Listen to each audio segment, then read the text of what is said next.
Hi there! I'm Luna, and this is my friend Tom, and today I'll teach you how to count from 1 to 10 in Japanese in just 1 minute. Ready? Let's go! First, 1 is called ichi. Say it with me. Ichi.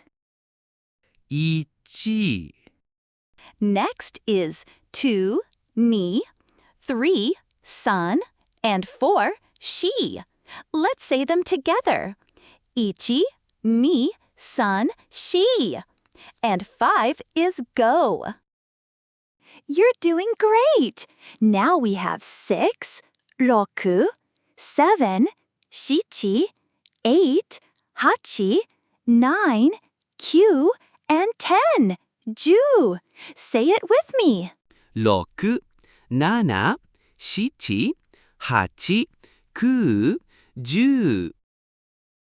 Awesome! Now you can count from 1 to 10 in Japanese.